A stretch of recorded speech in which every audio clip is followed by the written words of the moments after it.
നമസ്കാരം, ഭാരത് ലൈവിലേക്ക് സ്വാഗതം. നമ്മളോടൊപ്പം ഉള്ളത് ഫിറോസ് അലി മുഹമ്മദാണ്, മുതിർന്ന മാധ്യമ പ്രവർത്തകനാണ്. ഫിറോസെ, കേരളത്തിലെ മാധ്യമങ്ങൾ ഇപ്പോ വല്ലാതെ എല്ലാ കേസുകളിലും വിധി പ്രസ്താവിക്കുകയും വല്ലാത്ത ഇടപെടൽ പല സ്ഥലങ്ങളിലും നടത്തുകയും ചെയ്യുന്നതായിട്ട് ശ്രദ്ധയിൽപ്പെട്ടിട്ടുണ്ട്. യഥാർത്ഥത്തിൽ മാധ്യമധർമ്മം എന്ന് പറയുന്നത് ഇല്ലാതാവുകയാണ്. ഒരു പരിധിവരെ ഒരു ആക്ടിവിസത്തിന്റെ മീഡിയ ആക്ടിവിസത്തിന്റെ ഒരു അവസ്ഥയിലേക്ക് ഒരു പരിധിവരെ അല്ല ശ്രീല, ഇത് വല്ലാത്ത തരത്തിൽ മാധ്യമങ്ങൾ ഇങ്ങനെ കളിക്കളത്തിലേക്ക് ഇറങ്ങുന്ന ഒരു കാഴ്ച നമ്മൾ കാണുകയാണ് പല കേസുകളിൽ. ഇപ്പോ ഏറ്റവും ഒടുവിൽ ഇപ്പൊ രാഹുൽ മാങ്കൂട്ടത്തിന്റെ കേസ് ആകട്ടെ, ദിലീപിന്റെ കേസ് നമ്മൾ കുറെ കാലമായി വർഷങ്ങളായിട്ട് നമ്മൾ ഇത് കണ്ടുകൊണ്ടിരിക്കുന്നതാണ്. ഇപ്പൊ രാഹുൽ മാങ്കൂട്ടത്തിന്റെ കേസിലേക്ക് നമ്മൾ ശ്രദ്ധിച്ചാൽ മനസ്സിലാകും, ആ സംഭവം തന്നെ, ആ കേസ് തന്നെ ഉണ്ടാക്കുന്നത് മീഡിയ ആണ് എന്നുള്ളതാണ്. ആ സംഭവം തന്നെ ഉണ്ടാക്കിയെടുക്കുന്നത് മീഡിയ ആണ് എന്നുള്ളതാണ്. അങ്ങനെ ഒരു പെൺകുട്ടിയുടെ ശബ്ദരേഖ ആ പെൺകുട്ടിയുടെ തന്നെ പരാതിയിൽ പറയുന്ന, ആ പെൺകുട്ടി തന്നെ നൽകിയിരിക്കുന്ന മൊഴിയിൽ പറയുന്ന പ്രകാരമാണെങ്കിൽ ആ ശബ്ദരേഖ, അങ്ങനെ ഒരു ശബ്ദരേഖ ഒരു സുഹൃത്തായ മാധ്യമ പ്രവർത്തക ഒരു ജേർണലിസ്റ്റിന് നൽകി. പക്ഷെ അത് അവരൊരിക്കലും എയർ ചെയ്യുമെന്ന് വിചാരിച്ചില്ല. അപ്പൊ പെൺകുട്ടിയുടെ പോലും അറിവോ സമ്മതമോ ഇല്ലാതെ അങ്ങനെ ഒരു ശബ്ദശകലം എയർ ചെയ്യപ്പെടുന്നു. അതിന്റെ പേരിൽ രാഹുൽ മാങ്കൂട്ടത്തില് യൂത്ത് കോൺഗ്രസിന്റെ പ്രസിഡന്റ് സ്ഥാനം അദ്ദേഹത്തിന് രാജിവെക്കേണ്ടി വരുന്നു. കോൺഗ്രസിനുള്ളിൽ കോൺഗ്രസ് എന്ന് പറയുന്ന പാർട്ടി തന്നെ വല്ലാത്തൊരു അപമതിപ്പിലേക്ക്, കോൺഗ്രസ് വല്ലാതെ ഡിഫൻസിലേക്കായി പോകുന്ന ഒരു സാഹചര്യം, പ്രത്യേകിച്ച് തെരഞ്ഞെടുപ്പ് കാലമൊക്കെയാണ്. 2026 അടുത്ത വർഷം മാസങ്ങൾക്കപ്പുറത്ത് നിയമസഭാ തെരഞ്ഞെടുപ്പൊക്കെ വരാനിരിക്കുന്ന ഒരു സമയമാണ്. അപ്പൊ കൃത്യമായിട്ടും മീഡിയ കളത്തിൽ ഇറങ്ങി കളിക്കുന്ന ഒരു സാഹചര്യവും അതിൽ തന്നെ സ്ത്രീകളെ ശ്രദ്ധിക്കുമ്പോൾ മനസ്സിലാകും. ഈ ജില്ലാ കോടതിയിൽ രാഹുൽ മാങ്കൂട്ടത്തിൽ നൽകിയ ജാമ്യ ഹർജിയുമായി ബന്ധപ്പെട്ട് ജാമ്യം തള്ളുന്നു എന്നുള്ളത് മാത്രമാണ് ഏറ്റവും പ്രധാനമായിട്ട് എടുത്ത് പറയുന്നത്. ആ വിധിന്യായത്തിൽ പറയുന്ന രാഹുൽ മാങ്കൂട്ടത്തിന് അനുകൂലമായിട്ടുള്ള പല കാര്യങ്ങളും പുറത്തേക്ക് വരുന്നില്ല, മാധ്യമങ്ങൾ പറയാൻ തയ്യാറാകുന്നില്ല. അതിൽ ബലാത്സംഗത്തിന് തെളിവില്ല എന്നത് അടക്കമുള്ള, പ്രഥമ ദൃഷ്ടിയ ബലാത്സംഗത്തിന് തെളിവില്ല എന്ന് വിചാരണ വേളയിൽ പോട്ടെ, പ്രാഥമികമായിട്ട് ഇപ്പൊ ദിലീപിന്റെ കേസ് നമ്മുടെ മുമ്പിലുണ്ടല്ലോ. ദിലീപിന്റെ ഒക്കെ കേസിൽ ഇത്തരത്തിലുള്ള പ്രോസിക്യൂഷൻ കൊണ്ടുചെല്ലുന്ന തെളിവുകൾ പ്രകാരം പ്രാഥമികമായിട്ട് അതിൽ തെളിവുണ്ട് എന്ന് കണ്ടിട്ടാണ് അയാളെ റിമാൻഡ് ചെയ്യാൻ കോടതി തയ്യാറാകുന്നത്. പിന്നീട് പല തവണയാണ് ദിലീപിന്റെ കേസിൽ ജാമ്യം തള്ളിയത്. അപ്പോ ഹൈക്കോടതിയിലും പലതവണ ആ തരത്തിൽ ദിലീപിന് തിരിച്ചടി ഉണ്ടായ സാഹചര്യം ജാമ്യ ഹർജിയുമായി ബന്ധപ്പെട്ടു. പക്ഷെ ഇവിടെ രാഹുലിന്റെ കേസിൽ പ്രഥമ ദൃഷ്ടിയായി ഇതിൽ ബലാത്സംഗം നടന്നിട്ടില്ല എന്ന് പോലുമുള്ള കാര്യങ്ങൾ ജില്ലാ കോടതി പറയുമ്പോൾ ആ കാര്യം പോലും കൃത്യമായിട്ടും പുറത്തേക്ക് വരുന്നില്ല എന്നുള്ളതാണ്. അതുപോലെയാണ് രണ്ടാമത്തെ കേസിൽ ഇതേവരെ ഈ പെൺകുട്ടിയെ കണ്ടുപിടിച്ചിട്ട് പോലും ഇല്ലെന്നാണ് നമ്മൾ മനസ്സിലാക്കുന്നത്. ഈ മാധ്യമങ്ങൾക്ക് അപ്പുറം ഇതിലൊരു കോൺഗ്രസിന്റെ ഒരു ഇടപെടലുണ്ട്, അല്ലെങ്കിൽ കോൺഗ്രസ്സുകാരും ഈ രാഹുൽ മാങ്കൂട്ടത്തെ കൈവിടുന്നു എന്ന് തോന്നിയിട്ടുണ്ടോ?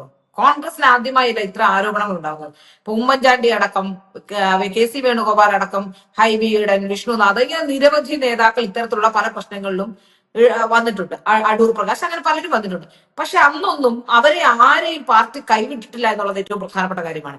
ഇവിടെ രാഹുൽ മാങ്കൂട്ടത്തെ ലക്ഷ്യം വെക്കുന്നതിലൂടെ ഷാഫിയിലേക്ക് എത്തുകയാണോ, അതോ രാഹുൽ മാങ്കൂട്ടത്തെ തന്നെ ഇല്ലാതാക്കാനുള്ള ശ്രമം ആണോ നടക്കുന്നതെന്ന് പോലും സംശയം ഉണ്ടാകുന്നില്ലേ? കൃത്യമായിട്ടും അങ്ങനെയുള്ള സംശയങ്ങൾ ഉണ്ട് ശ്രീല. പ്രത്യേകിച്ച് ഇപ്പൊ ഞാൻ പറയട്ടെ, ഇപ്പൊ ഈ വിവാദം ഉണ്ടാകുന്നില്ല, ഇങ്ങനെ ഒരു കേസ് ഉണ്ടാകുന്നില്ലെങ്കിൽ കോൺഗ്രസിലെ ഇന്നത്തെ ഏറ്റവും പ്രബലരായ രണ്ട് നേതാക്കളാണ് ഷാഫി പറമ്പിലും രാഹുൽ മാങ്കൂട്ടത്തിലും. 2026 ഒരു മിനിസ്ട്രി വന്നാൽ അതിൽ ചിലപ്പോൾ മന്ത്രിമാരൊക്കെ ഇത് തീരുമാനിക്കുന്നത് പോലും, അല്ലെങ്കിൽ 2026 നിയമസഭാ തെരഞ്ഞെടുപ്പിൽ ചില മണ്ഡലങ്ങളിൽ, പല മണ്ഡലങ്ങളിലും സ്ഥാനാർത്ഥികൾ ആരാണ് എന്ന് തീരുമാനിക്കുന്നത് പോലും ചിലപ്പോൾ ഈ ഷാഫി രാഹുൽ അച്യുതണ്ടായനെ, അവരുടെ ഒരു ടീമായനെ. അപ്പൊ കോൺഗ്രസിനകത്ത് തന്നെ അവർക്ക് രണ്ടുപേർക്കും അവർക്കുള്ള ഒരു ജനകീയത പ്രധാനമാണ്. നമ്മൾ ഈ ബാക്കിയുള്ള എല്ലാ നേതാക്കളൊക്കെ വലിയ കേവന്മാരാണെന്ന് പറഞ്ഞാലും ഈ രണ്ടു പേർക്കും, പ്രത്യേകിച്ചും അത് ഷാഫിയാണ് അങ്ങ് ആ നിലയ്ക്ക് ഒരു ജനകീയത ആദ്യം ഉണ്ടാക്കിയെടുത്തത്. അത് ഒരു വേറെ സ്റ്റൈലാണ്. അത് എനിക്ക് തോന്നുന്നു CPM-ലെ ആർക്കും, അല്ലെങ്കിൽ മറ്റേതെങ്കിലും രാഷ്ട്രീയ പാർട്ടിയിൽ ആർക്കെങ്കിലും അനുകരിക്കാൻ പറ്റിയിട്ടുള്ള ഒന്നല്ല. കോൺഗ്രസിലെ തന്നെ പിന്നീട് വന്ന പിള്ളേരെ, രാഹുലും അഭിജിത്തും അങ്ങനെയുള്ള പിള്ളേരൊക്കെയാണ് പിന്നീട് അത് ഷാഫിയെ കണ്ട ആ ഒരു സ്റ്റൈല് പിന്തുടരാൻ ശ്രമിച്ചിട്ടുള്ളത്. ഷാഫി ഉണ്ടാക്കി വെക്കുന്ന ഒരു അതെ ഗ്രാസ് റൂട്ട് ലെവലിൽ എനിക്ക് തോന്നുന്നു ഉമ്മൻചാണ്ടി സാറ് പോലും നേരെ ചിലപ്പോ ഒരു വീടിന്റെ അടുക്കളയിലേക്ക് കയറി ചെല്ലാനുള്ള ഒരു സ്വാതന്ത്ര്യമോ, അല്ലെങ്കിൽ അങ്ങനെ അത്രയും അങ്ങ് ജനങ്ങളുമായി അടുത്ത് നിന്നിട്ടുണ്ടോ എന്ന് എനിക്ക് സംശയമുണ്ട്. അതിനും അപ്പുറത്താണ് ഷാഫിയുടെ ഒരു ശൈലിയാണ്. അത് അദ്ദേഹത്തിന്റെ തെരഞ്ഞെടുപ്പ് പ്രചാരണത്തിനൊക്കെ പോകുമ്പോൾ നമ്മളിങ്ങനെ അത്ഭുതത്തോടെ ഇങ്ങനെ നോക്കി നിൽക്കും, എന്താണ് ഇവിടെ സംഭവിക്കുന്നത്. ആദ്യത്തെ ആ തെരഞ്ഞെടുപ്പ് കഴിഞ്ഞ ശേഷം പല ഘട്ടങ്ങളിൽ ഞാൻ കണ്ടിട്ടുണ്ട് ഈ താരേക്കാട് അഗ്രഹാരം ഏറിയാണ്. അഗ്രഹാരത്തിലൊക്കെ പല അതെ അമ്മമാരും ഇറങ്ങി പുറത്തു നിൽക്കുന്നത് കാണാം ഷാഫി കാണാൻ വേണ്ടി. ഷാഫി ഇതുവഴി വരുന്നുണ്ട് എന്ന് പറഞ്ഞാൽ അവിടെ ഇറങ്ങി അമ്മമാര് പുറത്ത് കാത്തു നിൽക്കുന്ന കാണാൻ കഴിയും. അത്രമാത്രം അഗ്രഹാരങ്ങളിൽ പോലും ഒരു സ്വീകാര്യതയുള്ള ആളായി ഷാഫിക്ക് മാറാൻ കഴിഞ്ഞിട്ടുണ്ട് കുട്ടികളുടെ ഇടയിൽ. അങ്ങനെ വലിയ സ്വീകാര്യത ഷാഫിക്ക് ഉണ്ടെന്ന കാര്യത്തിൽ സംശയമില്ല. അതുകൂടി അതാണ് ലക്ഷ്യം ഞാൻ വെച്ചുകൊണ്ടാണ് ഇടയ്ക്ക് സംശയിച്ചാൽ തെറ്റില്ലല്ലോ. അത് നമ്മൾ സംശയിക്കേണ്ടി വരും. ഞാൻ ഇടയ്ക്ക് ഒന്ന് രണ്ട് പോസ്റ്റുകൾ ഈ ഷാഫിയുടെ പ്രചാരണം കണ്ടിട്ടിട്ടുണ്ട്. ഈ മൈതാനത്തിലെ മെസ്സിയാണ് ഷാഫി തെരഞ്ഞെടുപ്പ് പ്രചാരണ രംഗത്ത്. അതെ കാര്യം മെസ്സി പന്ത് കൊണ്ടുപോകുന്ന പോലെയാണ് ഇയാളുടെ പോക്ക്. ഇയാളിങ്ങനെ നല്ല നല്ല സ്പീഡിലായിരിക്കും കാര്യങ്ങളൊക്കെ പോകുക. അതെ അതെ, കൊച്ചുങ്ങളെ രാഷ്ട്രീയത്തിന് എടുത്ത് പറ്റിയ ഒരാൾ. ഓടിട്ട് ഒരു ഓളം ഉണ്ടാക്കിക്കൊണ്ടാണ്. ആ ഓളം മറ്റെവിടെയെങ്കിലും മറ്റേതെങ്കിലും രാഷ്ട്രീയക്കാരുടെ പ്രചാരണങ്ങളിലൊന്നും നമുക്ക് കാണാൻ പറ്റിയിട്ടില്ല. അപ്പൊ അത് ഷാഫി ഉണ്ടാക്കിയെടുത്തൊരു ജനകീയത രാഹുൽ പിന്നീട് എനിക്ക് തോന്നുന്നു ഷാഫിക്ക് കൊടുത്തതിനേക്കാൾ കൂടുതൽ വോട്ട് ഭൂരിപക്ഷമായി കൊടുത്തുകൊണ്ടാണല്ലോ രാഹുൽ പാലക്കാട് നിന്ന് വിജയിച്ചു വരുന്നത്. മാത്രമല്ല കേരളത്തിലെമ്പാടും രാഹുലിന്റെ ഒരു സ്റ്റൈലിനും രാഹുലിന്റെ ഈ ആ കൃത്യമായ ഒരു ചില സമയത്ത് വെല്ലുവിളിക്കുന്ന ഒരു അത് ഭാഷയാണല്ലോ രാഹുൽ ഉപയോഗിക്കുക. ആർട്ടിക്കുലേഷൻ കപ്പാസിറ്റി അപ്പൊ കൂടുതലുള്ള അതിനൊക്കെ ഒരു നേതാവാണ്. ഭാഷ ആർട്ടിക്കുലേഷനുള്ള ഒരു കപ്പാസിറ്റി കൂടുതലുള്ള ഒരാൾ കൂടിയായിരുന്നു. ചിലപ്പോഴൊക്കെ നമുക്ക് അഹങ്കാരം അതെ തോന്നാമെങ്കിലും ചിലപ്പോഴൊക്കെ മറുപടികൾ വളരെ കൃത്യമായി ഷാർപ്പായി എതിരാളികളെ കീറി മുറിക്കുന്ന രീതിയിലുള്ള മറുപടികളൊക്കെ ഉണ്ടായിട്ടുണ്ട്. അതായിരിക്കാം ഒരുപക്ഷെ കുറച്ചുകൂടി ആൾക്കാർക്ക് സ്വീകാര്യനായിട്ടുണ്ട്. അതെ പിണറായി വിജയനെ മിസ്റ്റർ വിജയൻ എന്ന് വിളിക്കണമെങ്കിൽ ചെറിയ തന്റെ ഇടം പോരല്ലോ. കോൺഗ്രസിലാരും അങ്ങനെ വിളിച്ച് നമ്മൾ കേട്ടിട്ടില്ല. അപ്പൊ അങ്ങനെയൊക്കെയുള്ള സാഹചര്യങ്ങളൊക്കെ കോൺഗ്രസിനുള്ളിൽ നിന്ന് തന്നെ ഒരു പക്ഷേ കോൺഗ്രസിനുള്ളിൽ നിന്ന് തന്നെ ഇവർക്കെതിരായ ഒരു വികാരം ഉണ്ടാകാനുള്ള ഒരു സാധ്യത ഉണ്ടാകാം. അത് ഒന്ന്. രണ്ട്, നമ്മൾ ഇതൊക്കെ പറയുമ്പോഴും കോൺഗ്രസ് പാർട്ടിയുടെ ഒരു അവസ്ഥ നമ്മളൊന്ന് ആലോചിച്ച് നോക്കണം. ഈ തെരഞ്ഞെടുപ്പ് രംഗമാണ്.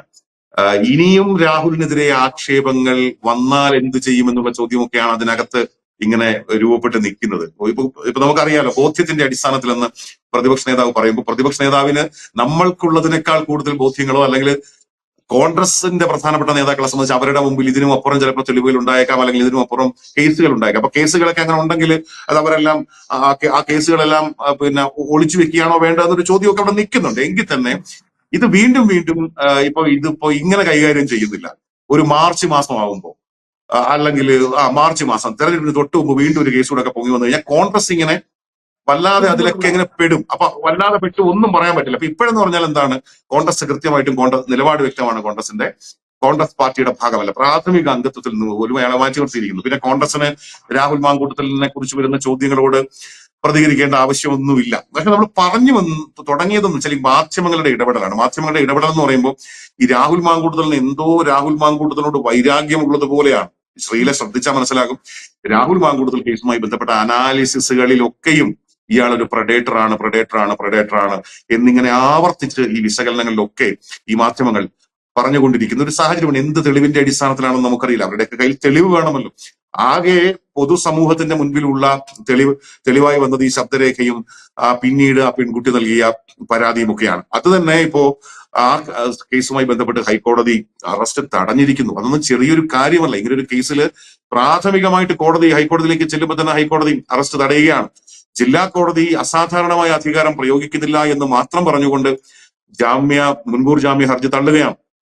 ഇതൊന്നും കൃത്യമായിട്ടും ഇപ്പൊ ജനങ്ങളുടെ മുമ്പിൽ ഇപ്പോഴും ഈ കാര്യങ്ങളൊന്നും കൃത്യമായിട്ടും അങ്ങോട്ട് ഫീഡ് ചെയ്ത് കൊടുക്കാൻ അല്ലെങ്കിൽ ഇത് വാർത്തയായി അവതരിപ്പിക്കാൻ എനിക്ക് തോന്നുന്നു ചില ഓൺലൈൻ മാധ്യമങ്ങളൊക്കെ ഉണ്ടെന്നല്ലാതെ ഈ മുഖ്യധാരാ മാധ്യമങ്ങളൊക്കെയും രാഹുൽ വിഷയത്തിലാകട്ടെ ദിലീപ് വിഷയത്തിലാകട്ടെ പലപ്പോഴും പക്ഷം പിടിച്ചോ ഒരു പക്ഷത്തോട് ചിലപ്പോ നമുക്ക് ഈ നിഷ്പക്ഷത എന്നൊരു പക്ഷമില്ല, ഇരയുടെ പക്ഷമാണ് ശരിപക്ഷം എന്നൊക്കെ നമുക്ക് പറയാം. എങ്കിലും അങ്ങനെയല്ല. മാധ്യമ പ്രവർത്തനം എന്ന് പറയുമ്പോൾ വസ്തുതകൾ നമ്മൾ റിപ്പോർട്ട് ചെയ്യുകയാണ് ഏറ്റവും പ്രധാനമായിട്ട് ചെയ്യുന്നത്. അനാലിസിസ് അടങ്ങുന്ന മറ്റ് സെഗ്മെന്റുകൾ അല്ലെങ്കിൽ മറ്റ് പ്രോഗ്രാമുകൾ ഉണ്ടാകും. അതിൽ ചിലപ്പോ അത്തരം വിശകലനങ്ങളൊക്കെ നടത്തുന്നതിൽ കുഴപ്പമില്ല. പക്ഷെ അതിൽ വല്ലാത്തൊരു ഏകപക്ഷീയത വരുന്നു എന്നുള്ളത് ഇപ്പൊ ഇതിൽ തന്നെ നമ്മളൊന്ന് ആലോചിച്ച് നോക്കൂ. ഇപ്പൊ ശ്രീലയെ ഒന്ന് ആലോചിച്ച് നോക്കൂ. ഞാനും ശ്രീലയും തമ്മിലുള്ള ഒരു ഫോൺ സംഭാഷണം അനിൽ നമ്മുടെ കൺസോളിൽ ഇരിക്കുന്ന റെക്കോർഡ് ചെയ്ത് വെച്ചിട്ട്, അല്ലെങ്കിൽ അനിൽ ഞാനും തമ്മിലുള്ള സൗഹൃദത്തിന്റെ പുറത്ത് ഞാൻ അനിലിന്റെ കയ്യിലേക്ക് അത് അങ്ങോട്ട് അയച്ചു കൊടുക്കുന്നു. അനിൽ അതെടുത്തിട്ട് എയർ ചെയ്തിട്ട് നമ്മൾ രണ്ടുപേരും നാണം കെട്ടു പോകുന്ന ഒരു അവസ്ഥ ഉണ്ടെങ്കിൽ, അല്ലെങ്കിൽ ഏത് സാധാരണ മനുഷ്യന്റെയും കാര്യം ആകട്ടെ, അപ്പൊ അതൊക്കെ എന്തൊരു ദുര്യോഗമാണ് സത്യത്തിൽ. മാധ്യമങ്ങൾ തന്നെ അങ്ങനെ ഒരു ക്രൈം ചെയ്യുകയല്ലേ. അപ്പൊ ഇങ്ങനെ ഒരു കേസിൽ ഈ ഒരു മാധ്യമം അങ്ങനെ ഒരു വലിയ ക്രൈം ചെയ്തു, അത് ബാക്കിയുള്ള എല്ലാ മാധ്യമങ്ങളും ഏറ്റെടുക്കുകയാണെങ്കിൽ ആരെങ്കിലും ഒക്കെ അത് മാതൃകാപരമായിട്ട് മാറി നിൽക്കുന്നില്ല. പരസ്പരമുള്ള ഈ അടുത്ത കാലത്ത് ഉണ്ടായിട്ടുള്ളത് എനിക്ക് തോന്നുന്നത് എവിഡന്റ് ആയി തുടങ്ങിയത് റിപ്പോർട്ടർ ചാനൽ വന്ന ശേഷമാണ്. പരസ്പരം മാധ്യമങ്ങളെ ആക്രമിക്കുന്ന ഒരു രീതി നേരത്തെ ഉണ്ടായിരുന്നില്ല. ഇപ്പൊ പരസ്പരം മാധ്യമങ്ങളെയും മാധ്യമപ്രവർത്തകരെയും ഒക്കെ ആക്രമിച്ചുകൊണ്ടും ഈ വാർത്ത സെൻസേഷനലിസം ക്രിയേറ്റ് ചെയ്തുകൊണ്ടും ഒന്നാം സ്ഥാനത്ത് നിർത്താനുള്ള ഓട്ടത്തിനിടെ ഓടുമ്പോൾ മറ്റുള്ളവരും കൂടെ ഓടാൻ നിർബന്ധിതരാകുകയാണ്. ഇപ്പൊ ഏഷ്യാനെറ്റ് അടക്കമുള്ള മാധ്യമങ്ങൾ, ഏഷ്യാനെറ്റ് വളരെ അവധാനതയോടെ ഏഷ്യാനെറ്റും മനോരമ പോലുള്ള സ്ഥാപനങ്ങളും ഒക്കെ വളരെ നല്ല രീതിയിൽ അത്യാവശ്യം കുഴപ്പമില്ലാത്ത രീതിയിൽ വാർത്ത റിപ്പോർട്ട് ചെയ്തുകൊണ്ടിരുന്നതാണ്. പക്ഷെ ഇപ്പോ അവർക്കും ഇതിന്റെ പിറകെ ഓടേണ്ട ഒരു സാഹചര്യം ഉണ്ടായിട്ടുണ്ട് എന്നാണ് എനിക്ക് തോന്നുന്നത്. പലപ്പോഴും അത് ഈ ബാർക്ക് റൈറ്റിംഗുമായി ബന്ധപ്പെട്ടൊക്കെ ആണ് എന്ന് തോന്നുന്നു. ആ ഒരു പ്രശ്നം വല്ലാതെ മാധ്യമങ്ങളെ പിടികൂടുന്നുണ്ട് എന്നും എനിക്ക് തോന്നുന്നുണ്ട്. അപ്പോ പരസ്പരം ഈ ചാനലുകാർക്കെതിരെ പരസ്പരം അങ്ങോട്ടും ഇങ്ങോട്ടും വാശിയും വൈരാഗ്യവും വെച്ച് വാർത്ത ചെയ്യുന്നു. ആരെയെങ്കിലും വ്യക്തി വൈരാഗ്യത്തിന്റെ പേരിൽ ആക്രമിക്കുന്നു. ഇതൊന്നും ഒരു ശരിയായ മാധ്യമ പ്രവർത്തനമാണെന്ന് ഞാൻ വിശ്വസിക്കുന്നില്ല. അതൊരു മാധ്യമ പ്രവർത്തനത്തിന്റെ രീതിയുമല്ല. അതാണിപ്പോ സംഭവിച്ചുകൊണ്ടിരിക്കുന്നതെന്നാണ് എനിക്ക് പലപ്പോഴും തോന്നുന്നത്. പല വിഷയത്തിലും, രാഹുൽ മാങ്കൂട്ടത്തിന്റെ വിഷയം മാത്രമല്ല, ദിലീപിന്റെ വിഷയമാണെങ്കിൽ ഏത് വിഷയത്തിലും ഒരു ഭാഗം മാത്രം പറയാനും ഒരു ഭാഗത്തെ കാര്യങ്ങൾ മാത്രം അവതരിപ്പിക്കാനുമുള്ള ശ്രമം, ഏതെങ്കിലും ഒരു പക്ഷം പിടിച്ചു നിൽക്കാനുള്ള ശ്രമം, അതൊരു മാധ്യമ പ്രവർത്തനമാണ് എന്ന അഭിപ്രായം എനിക്കില്ല. അങ്ങനെ നോക്കുകയാണെങ്കിൽ എത്ര പേർ യഥാർത്ഥത്തിൽ മാധ്യമ പ്രവർത്തനം നടത്തുന്നുണ്ട് എന്ന സംശയം ബാക്കിയാവുകയാണ്. പിന്നെയും ബാലൻസ് ചെയ്യുന്നത് നമ്മൾ പലപ്പോഴും കാണുന്ന പത്രങ്ങളാണെന്ന് പറയേണ്ടിയിരിക്കുന്നു.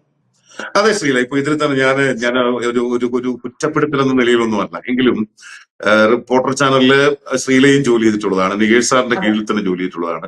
നികേഷ് സാറ് അവിടുന്ന് വിട്ടുപോകുന്നതിന് മുമ്പ് കുറെ കാലം ഞാനും റിപ്പോർട്ടർ ചാനലിന്റെ ഭാഗമായിരുന്നു, പുതിയ മാനേജ്മെന്റിന്റെ കീഴിൽ. അപ്പോ ഈ നികേഷ് സാർ അതിന് മുമ്പ് ദിലീപ് കേസിൽ എനിക്ക് തോന്നുന്നു ബാലേന്ദ്രകുമാറിന്റെ വെളിപ്പെടുത്തലൊക്കെ വന്നത് ഏറ്റവും കൂടുതൽ ആ വാർത്തകൾ കൈകാര്യം ചെയ്തത് റിപ്പോർട്ടർ ചാനലാണല്ലോ. നികേഷ് സാർ നേരിട്ടാണല്ലോ. ഏതോ ഒരു ചർച്ചയിൽ ഇരുന്നിട്ട് നികേഷ് സാർ ഇങ്ങനെ കൈയൊക്കെ ചുരുട്ടുന്നുണ്ട്, കൈയൊക്കെ ചുരുട്ടി ഒന്ന് ചോദിക്കാനും പറയാനും ആരും ഞാനും ഈ വിഷയത്തിൽ അതിജീവിതയ്ക്ക് നീതി കൊടുക്കാൻ എന്നൊക്കെ പറയുന്ന ഒരു അവസ്ഥയുണ്ടല്ലോ. അപ്പൊ നികേഷ് സാറിനെ അങ്ങനെ നമ്മൾ വിമർശിക്കുന്നതല്ല, അദ്ദേഹത്തിന്റെ ചില പല കാര്യങ്ങൾക്കോടും നമുക്ക് വലിയ താല്പര്യവും ഇഷ്ടവും ഒക്കെയാണ്. അദ്ദേഹമാണ് ഒരു പുതിയ മാധ്യമ സംസ്കാരമൊക്കെ കൊണ്ടുവന്നത്. പക്ഷേ ന്യൂസ് ഫ്ലോറിൽ ഇരുന്നുകൊണ്ട് ഞാൻ നികേഷ് കുമാറിനൂടെ ജോലി ചെയ്തു എന്നതിൽ ഏറ്റവും കൂടുതൽ അഭിമാനിക്കുന്ന ഒരാളായിരുന്നു. അദ്ദേഹം രാഷ്ട്രീയമോ ഒന്നും നോക്കാതെ നല്ല രീതിക്ക്, ഇപ്പൊ എന്നെ സംബന്ധിച്ചിടത്തോളം എനിക്ക് കൃത്യമായ ഒരു രാഷ്ട്രീയമുള്ള ഒരാളായിട്ടാണ് ഞാൻ യഥാർത്ഥ മാധ്യമപ്രവർത്തനം തുടങ്ങുമ്പോൾ എനിക്ക് രാഷ്ട്രീയമുണ്ട്. പക്ഷെ എന്നെ ആ രാഷ്ട്രീയം കൊണ്ട് മാറ്റി നിർത്താതെ നല്ല വാർത്തകൾ എനിക്ക് തരികയും നന്നായി എന്നെ എനിക്ക് തോന്നുന്നു ഏറ്റവും നന്നായിട്ട് എനിക്ക് വാർത്തകൾ ചെയ്യാൻ അവസരം തന്നിട്ടുള്ള ഒരാളാണ്, എന്റെ രാഷ്ട്രീയം നോക്കാതെ. ചിലർ രാഷ്ട്രീയം കൊണ്ടാണ് നമ്മളെ വിലയിരുത്തുന്നത്, എന്നാൽ ഞാൻ കൃത്യമായി വാർത്ത ചെയ്യുമെന്ന് അറിയുന്നതുകൊണ്ട് തന്നെ അദ്ദേഹം എന്നെ ഒരുപാട്, ഞാൻ അഭിമാനത്തോടെ ഓർക്കുന്ന ഒരു മാധ്യമ പ്രവർത്തകനായിരുന്നു. പക്ഷെ എവിടെ വെച്ചോ അദ്ദേഹത്തിനും ഇത്തരത്തിൽ അദ്ദേഹത്തിന്റെ നീതിബോധത്തിന് കുഴപ്പം വരികയോ അല്ലെങ്കിൽ എത്തിക്സിന് കുഴപ്പം വരികയോ ചെയ്തു എന്ന് പോലും എനിക്ക്, അതൊരു പക്ഷെ തെറ്റിദ്ധരിക്കപ്പെട്ടത് കൊണ്ടാണോ ഇരയുടെ ഭാഗത്ത് നിൽക്കണമെന്നുള്ള ബോധം കൊണ്ടാണോ എന്തായാലും എനിക്കറിയില്ല, അങ്ങനെ ഒരു ഘട്ടം അദ്ദേഹത്തിന് ഉണ്ടായി. ചിലപ്പോൾ ഒരു പക്ഷേ സ്ഥാപനം നടത്തിക്കൊണ്ട് പോകുന്നതിന് ബുദ്ധിമുട്ടിപ്പോ എനിക്ക് സ്ഥാപനം നടത്തുന്നതുകൊണ്ട് അറിയാം. പക്ഷെ എങ്കിലും ഇങ്ങനെയൊക്കെ നടത്തിയാൽ മതി, എങ്ങനെയെങ്കിലും നടത്തിയ ഒരു വലിയ രീതിയിൽ പണം ഉണ്ടാക്കണമെന്ന് ലക്ഷ്യമില്ലാത്തത് കൊണ്ടാണ് ഞാൻ അത്തരത്തിൽ പോകാത്തത്. പക്ഷെ അദ്ദേഹത്തിന് കൂടുതൽ ഫെസിലിറ്റി ഉള്ളതുകൊണ്ട് കൂടുതൽ പണം ആവശ്യമാവും. ഏതോ സമയത്ത് അദ്ദേഹത്തിന്റെ ഒരു ഇത് നഷ്ടപ്പെട്ടു പോയ, ഒരു എത്തിക്സ് നഷ്ടപ്പെട്ടു പോയെന്ന് എനിക്ക് ചിലപ്പോൾ തോന്നാറുണ്ട്.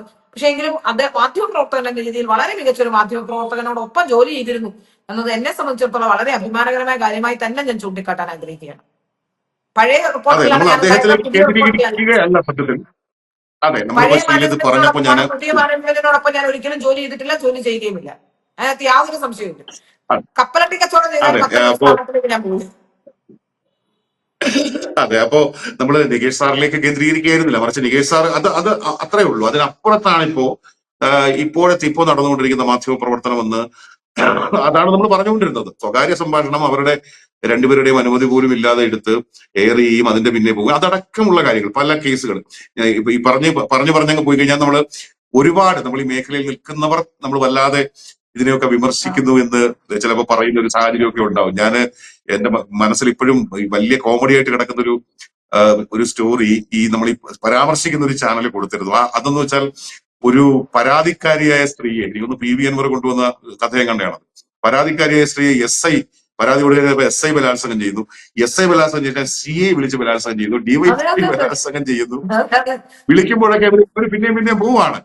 ഒരിക്കൽ ബലാത്സംഗം ചെയ്യപ്പെട്ട സ്ത്രീ പിന്നെ വിളിച്ചാൽ പോകത്തില്ലല്ലോ, ഇവര് പിന്നെയും വിളിക്കുമ്പോൾ അങ്ങ് പോവാണ്. അപ്പൊ അങ്ങനെയൊക്കെയുള്ള പലതരത്തിലുള്ള കോമഡി കഥകളൊക്കെയാണ് ഇപ്പോ ഈ ബ്രേക്കിംഗ് ന്യൂസും ബിഗ് ബ്രേക്കിംഗ് ആയിട്ട് അടിച്ചു വിടുന്നത്. അപ്പൊ അതൊക്കെ സത്യത്തിൽ പൊതുസമൂഹത്തിൽ നിന്ന് സെക്കൻഡുകൾക്കുള്ളിൽ പൊളിഞ്ഞു വരുന്ന വാർത്തയുമാണ് റിപ്പോർട്ടിന്റെ. അത് എത്ര നേരമാണ്, അതിന്റെ എയർ ടൈം എത്ര നേരമാണെന്ന് സ്ത്രീകളെ ശ്രദ്ധിച്ചു നോക്കണം. നമ്മൾ ഈ ചാനല് രാവിലെ 10 മണിക്ക് വെക്കുമ്പോഴും ആ വാർത്തയാണ് കാണുന്നത്, 12 മണിക്ക് വെക്കുമ്പോഴും അതാണ് കാണുന്നത്, 2 മണി മണിക്കൂറുകളോളം ഇതിങ്ങനെ വെച്ച് നിരന്തരം അടിച്ചുകൊണ്ടിരിക്കുകയാണ്, ലൂപ്പിട്ടടിക്കുകയായിരുന്നു എനിക്ക് തോന്നുന്നു. അതെ അപ്പോ അതൊക്കെയാണ് ഈ സാഹചര്യം. അത് നമുക്ക് വല്ലാതെ ഇത് ഈ പൊതുസമൂഹത്തിന് നിരാശ തോന്നുന്ന തരത്തിലുള്ള ഏതൊക്കെയോ താല്പര്യങ്ങൾക്ക് ഇപ്പോ ഈ ഞാൻ മാധ്യമ രണ്ടു മൂന്ന് പ്രവർത്തകരും മുതിർന്ന മാധ്യമങ്ങളും ഒക്കെ. മാധ്യമപ്രവർത്തകരുമായിട്ട് രണ്ടു മൂന്ന് മുതിർന്ന മാധ്യമപ്രവർത്തകരുമായിട്ട് വിഷയം സംസാരിച്ചു. സത്യത്തിൽ എനിക്കടക്കം എല്ലാവർക്കും ഇപ്പോൾ മാധ്യമപ്രവർത്തകർ എന്ന് പറയാൻ പോലും മടുപ്പ് തോന്നുന്ന ഒരു അവസ്ഥയിലേക്ക് പോയി. കഴിഞ്ഞ ദിവസം ഒരു മനോരമയിൽ ഒരു മാധ്യമപ്രവർത്തകരോട് സംസാരിച്ചപ്പോൾ അദ്ദേഹം പറഞ്ഞു 1 വർഷം കൂടെ എങ്ങനെയും പണിയെടുക്കണം എന്നിട്ട് വെച്ചൊഴിയണം എന്നാണ്. പുള്ളിക്ക് എന്തോ ലോണൊക്കെ ഉണ്ട്, അതുകൊണ്ട് 1 വർഷം കൂടി പണിയെടുത്ത ശേഷം വെച്ചൊഴിയണം എന്നാണ് പുള്ളി പറയുന്നത്. അപ്പൊ അങ്ങനെയാണ് എല്ലാവരുടെയും അവസ്ഥ. പലർക്കും അതേസമയം ചെയ്യുന്നവരുടെ ഒരു അവസ്ഥ അത്തരത്തിലാണെന്നാണ് എനിക്ക് മനസ്സിലാക്കാൻ സാധിക്കും. കാണുമ്പോ തന്നെ പേടി വരികയാണ്. ചാനൽ ഓപ്പൺ ചെയ്യുമ്പോൾ നമുക്ക് വല്ലാത്ത സമ്മർദ്ദം ഉണ്ടാവുന്നു എന്നാണ് എനിക്ക് മനസ്സിലാക്കി. ഞാൻ പോലും സമ്മർദ്ദപ്പെടുന്നുണ്ട് പലപ്പോഴും പല വാർത്തകളും കാണുമ്പോൾ, എന്താണ് ഈ ചെയ്യുന്നതെന്ന്. എന്നിട്ട് ഇവര് തന്നെ ഇരുന്നിട്ട് ഇവരുടെയൊക്കെ ഫേസ്ബുക്കിൽ കയറി നോക്കിക്കഴിഞ്ഞാൽ മൊത്തത്തിൽ ഈ ധാർമ്മിക രോഷമാണ്. ഇവര് തന്നെ ഇരുന്നിട്ട് ഇവരുടെ തന്നെ നിലപാടുകളൊക്കെ പ്രഖ്യാപിക്കുന്നത് കേട്ട് കഴിഞ്ഞാൽ നമ്മൾ കരഞ്ഞു പോകുന്നതാണ്. സാധാരണക്കാരത് വായിച്ച് കരഞ്ഞു പോകും. അപ്പോ മാത്രമല്ല അത് ഏറ്റവും അതൊക്കെയാണ് വലിയ മൊത്തത്തിൽ. മാധ്യമ സ്ഥാപനങ്ങൾ പലരും നടത്തുന്നുണ്ട്. ഇന്ത്യയിൽ അംബാനി അടക്കമുള്ളവർ മാധ്യമ സ്ഥാപനം നടത്തുന്നുണ്ട്. ആദ്യമായിട്ടാണ് ഒരു മുതലാളി വന്നിരുന്നത്, അതും ട്രെയിൻഡ് അല്ലാത്ത ഒരു മുതലാളി വന്നിരുന്ന രാഷ്ട്രീയം പറയുന്ന ചാനൽ ഞാൻ ആദ്യമായിട്ടാണ് കാണുന്നത്. അംബാനിയൊക്കെ ഇങ്ങനെ പത്രപ്രവർത്തനം തുടങ്ങിയാൽ എന്തായിരിക്കും അവസ്ഥ എന്നാണ് ഞാൻ ആലോചിക്കുന്നത്. പലർക്കും ഉണ്ട്, പലർക്കും മാധ്യമ സ്ഥാപനങ്ങളുണ്ടല്ലോ. ഇപ്പൊ ന്യൂസ് 18 ഒക്കെ നമുക്കറിയാമല്ലോ. അവിടൊക്കെ മുതലാളി വന്നിരുന്നാണ് ഈ വിഷയങ്ങൾ സംസാരിക്കുന്നത്. മുതലാളിക്ക് ഇതിൽ വ്യക്തമായ താല്പര്യമുണ്ട്, മറ്റ് പലരെയും സമ്മർദ്ദത്തിലാക്കി നിലനിർത്തേണ്ട ആവശ്യമുണ്ട്. അത് തന്നെയാണ് ഇത്തരത്തിൽ പുറത്തിറങ്ങി നടക്കാനുള്ള കാരണം. പലതരത്തിലുള്ള ഏതൊക്കെ തരത്തിലുള്ള ആരോപണങ്ങളാണ് മാധ്യമ സ്ഥാപനങ്ങളെ കുറിച്ച് വരേണ്ടത്. ഈ ജുഡീഷ്യറി പോലെ തന്നെ വളരെ പ്രധാനപ്പെട്ട ഒരു സ്ഥാപനമാണ് മാധ്യമം എന്ന് വിശ്വസിക്കുന്ന ഒരാളാണ് ഞാൻ. അതുപോലെ തന്നെ നീതിക്കായി പെരുമാറേണ്ടവരാണ് മാധ്യമപ്രവർത്തകരെന്ന് ചിന്തിക്കുന്ന ആളുമാണ്. പക്ഷെ ഇതൊക്കെ അങ്ങോട്ട് മറന്നിട്ട് വലിയ രീതിയിൽ പണം എന്ന ഒറ്റ ലക്ഷ്യം, ബിസിനസ് ലക്ഷ്യം മാത്രം ലക്ഷ്യം വെച്ചുകൊണ്ട് വലിയ രീതിയിൽ, എനിക്ക് തോന്നുന്നില്ല രാഷ്ട്രീയക്കാർ നടത്തുന്ന ചാനൽ പോലും ഇത്രയും അപകടകരമാണെന്ന് തോന്നുന്നില്ല. ഇപ്പോ ജലമാണെങ്കിലും അതുപോലെ തന്നെ കൈരളി ആണെങ്കിലും ജയ്ഹിന്ദ് ആണെങ്കിലും ഇത്തരം അപകടങ്ങൾ ചെയ്യുന്നില്ല. അവർ അവരുടെ രാഷ്ട്രീയം പറയുന്നു എന്നതിനപ്പുറത്തേക്ക് ഈ രാഷ്ട്രീയ രംഗത്ത് ഇത്തരം, അല്ലെങ്കിൽ ഈ പൊതുരംഗത്ത് ഇത്തരം മലീമസമാക്കുന്നില്ല എന്നാണ് എനിക്ക് തോന്നുന്നത്. ബിസിനസ്സുകാരുടെ രാഷ്ട്രീയ താല്പര്യങ്ങളാണ് പലപ്പോഴും ഇത്തരത്തിലുള്ള കുഴപ്പങ്ങൾക്ക് കാരണമെന്നാണ് എനിക്ക് മനസ്സിലാക്കാൻ സാധിക്കുന്നത്. അതെ ശ്രീല, വല്ലാത്തൊരവസ്ഥയിലൂടെ നമ്മുടെ മാധ്യമ രംഗവും അതിനനുസരിച്ച് മാധ്യമ പ്രവർത്തകരും ഒക്കെ പരുവപ്പെട്ടു പോകുന്നു. ശ്രീല നേരത്തെ പറഞ്ഞതുപോലെ ഈ ലോണും അങ്ങനെയുള്ള ജീവിത പ്രാരാബ്ദങ്ങൾ എല്ലാം കൂടി വെച്ചുകൊണ്ട് വേറെ പണി അറിയുകയും ഉണ്ടാവില്ല. വേറെ എന്തെങ്കിലും പണി ഇപ്പൊ ഇതല്ലെങ്കിൽ ഇത് ഉപേക്ഷിച്ചിട്ട് വേറൊരു പണി എടുക്കാൻ അറിയാത്തൊരു സാഹചര്യം കൂടി ഉണ്ടാവുമല്ലോ. പിന്നെ ഇത് ഏതെങ്കിലുമൊക്കെ ചാനലുകളിൽ അങ്ങനെ ജോലി ചെയ്യാന്നുള്ളത് മാത്രമായിരിക്കും മാധ്യമ പ്രവർത്തകരെ സംബന്ധിച്ചും അങ്ങനെ ഒരു ഗതികേടെന്നോ ഒക്കെ പറയേണ്ടി വരുന്ന ഒരു സാഹചര്യമാണ്. അത് ഗൗരവത്തോടെ തന്നെ നമ്മുടെ മാധ്യമങ്ങളൊക്കെ വരുന്ന കാലങ്ങളിൽ പരിഗണിക്കേണ്ടി വരും, അല്ലെങ്കിൽ അത് അവർ പരിഗണിക്കുന്ന തരത്തിൽ പൊതുസമൂഹം അതിൽ ഇടപെടലുകൾ നടത്തുമെന്നാണ് തോന്നുന്നത് ശരിക്കും. തീർച്ചയായും അതെ. അത്തരം പോയില്ലെങ്കിൽ മാധ്യമ പ്രവർത്തനം തന്നെ വല്ലാത്ത ഒരവസ്ഥയിലേക്ക് പോകും. മാധ്യമ പ്രവർത്തകർ റോഡിൽ കണ്ടാൽ ആൾക്കാർ കൈകാര്യം ചെയ്യുന്ന അവസ്ഥയിലേക്ക് കാര്യങ്ങൾ പൊയ്ക്കൊണ്ടിരിക്കുകയാണെന്നാണ് എനിക്ക് മനസ്സിലാക്കാൻ സാധിക്കുന്നത്. പലയിടത്തും അത് കിട്ടി തുടങ്ങിയിട്ടുണ്ട്. അപ്പോ മാധ്യമ പ്രവർത്തനം എന്ന് പറയുന്നത് സത്യസന്ധമായി ചെയ്യേണ്ട ഒരു പ്രവർത്തനമാണ്. അത് എത്തിക്സ് വേണ്ട ഒരു പ്രവർത്തനമാണ്. ആ രീതിയിലേക്ക് തന്നെ പ്രവർത്തിക്കണം എന്ന് അഭിപ്രായമുള്ള മാധ്യമ പ്രവർത്തകർ, സത്യം പറഞ്ഞാൽ ഞാൻ എപ്പോഴും ആലോചിക്കാറുണ്ട്, ഒരു നല്ല മാധ്യമ സ്ഥാപനം ഉണ്ടാകണം. എല്ലാ പ്രശ്നങ്ങളെയും അതിജീവിക്കുന്ന ഒരു നല്ല മാധ്യമ സ്ഥാപനം, നേരിന്റെ വഴിയിൽ മാത്രം ജീവിക്കുന്ന അല്ലെങ്കിൽ നേരിന്റെ വഴിയിൽ മാത്രം ചിന്തിക്കുന്ന ഒരു മാധ്യമ സ്ഥാപനം ഉണ്ടാകണമെന്ന് ആഗ്രഹമുള്ള ഒരാളാണ് ഞാൻ. അതിൽ ഒരു തരത്തിലുള്ള മറ്റ് എക്സ്റ്റേണൽ ഫോഴ്സസിന്റെയും ഇടപെടലില്ലാതെ ഒരു മാധ്യമ സ്ഥാപനം, അതായത് ഒരു പക്ഷേ ഇന്ത്യ വിഷൻ അത് നേരത്തെ അങ്ങനെയൊക്കെ ആയിരുന്നു എന്നാണ് നമുക്ക് മനസ്സിലാക്കാൻ സാധിക്കുന്നത്. വളരെ നല്ലൊരു മാധ്യമ പ്രവർത്തനം കാഴ്ചവെച്ചിരുന്ന ഒരു ചാനലായിരുന്നു ഇന്ത്യ വിഷൻ, പറയാതിരിക്കാൻ കഴിയില്ല. അത് ഇന്ത്യ വിഷന്റെ ഒക്കെ തകർച്ചയാണ് ഇത്തരത്തിലുള്ള പല സ്ഥാപനങ്ങളും പൊട്ടിമുളയ്ക്കാനും ഇത്തരത്തിലുള്ള ഉഡായിപ്പുകാരൊക്കെ ഈ രംഗത്ത് വരാനും കാരണമായെന്ന് എനിക്ക് തോന്നുന്നുണ്ട്. എന്തായാലും നമുക്ക് നോക്കാം ശ്രീല എങ്ങോട്ടാണ് കാര്യങ്ങൾ പോകുന്നത്.